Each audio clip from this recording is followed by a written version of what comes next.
আসসালামু আলাইকুম। আশা করি সবাই ভালো আছেন। আজকে আমরা জানবো জাভাস্ক্রিপ্ট সম্পর্কে।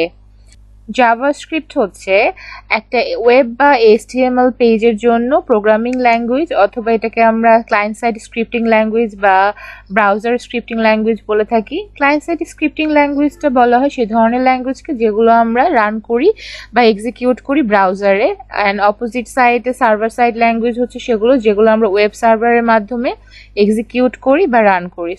HTML পেজের মধ্যে জাভাস্ক্রিপ্ট অ্যাড করার তিনটা ওয়ে আছে। একটা হচ্ছে ইন্টারনাল পেজের মধ্যে আমরা অ্যাড করতে পারি, একটা হচ্ছে আমরা এক্সটার্নাল ফাইল ক্রিয়েট করে আমাদের HTML পেজে লিঙ্ক করে দিতে পারি, অ্যান্ড আরেকটা লাস্ট ওয়ান যেটা হচ্ছে আমরা HTML অ্যাট্রিবিউটস এর মধ্যে অ্যাজ আ ভ্যালু হিসাবে আমরা জাভাস্ক্রিপ্টটাকে অ্যাড করে দিতে পারি বা ইনক্লুড করতে পারি।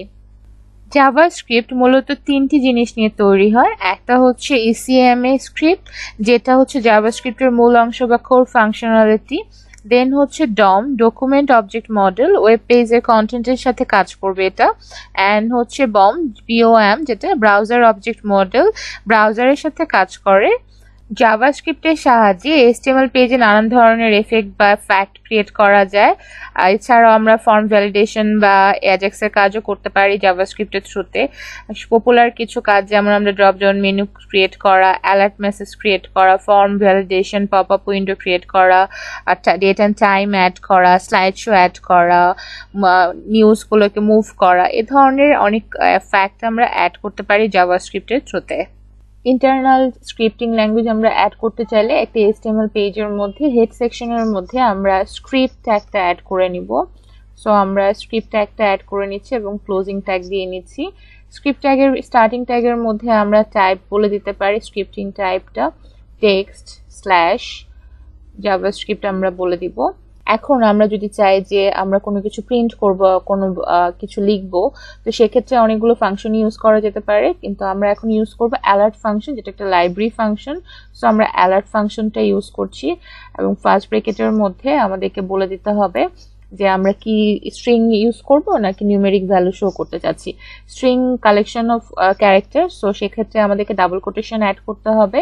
যেমন আমি এখানে লিখে দিচ্ছি জাভাস্ক্রিপ্ট is working। আমরা জাস্ট একটা সেমিকোলন অ্যাড করে দিব এবং এটাকে সেভ করে আমরা রিফ্রেশ করে দেখব যে এখানে আমাদের অ্যালার্ট মেসেজটা শো করছে। আমরা যদি চাই কোনো একটা just data numeric value show করতে, সেক্ষেত্রে আর আমাদের ডাবল কোটেশন লাগবে না, আমরা জাস্ট নিউমেরিক ভ্যালুটা লিখে দিলেই হয়ে যাবে। এবং আমরা আবার একটু রিফ্রেশ করে দেখছি যে আমাদের নিউমেরিক ভ্যালুটা এখানে শো করছে। আমরা জাভাস্ক্রিপ্ট একটা HTML এর অ্যাট্রিবিউটস এর ভ্যালু হিসেবে ডিক্লেয়ার করার জন্য এখানে বাটনের মধ্যে আমরা অন ক্লিকটা আমরা ইউজ করব। এখানে অন ক্লিকের ভিতরে আমরা বলে দিব ডকুমেন্ট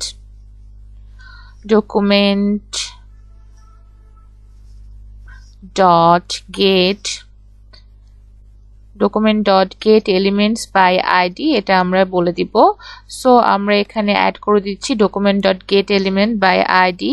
দেন আমরা এখানে যে আইডিটা দিয়ে আমরা ডিক্লেয়ার করতে চাচ্ছি বা কল করতে চাচ্ছি সেটা এখানে আমরা বলে দিব। যেমন আমি স্যাম্পল নামে একটা আইডি ডিক্লেয়ার করব, সো সেটা আমি এখানে অ্যাড করে নিচ্ছি।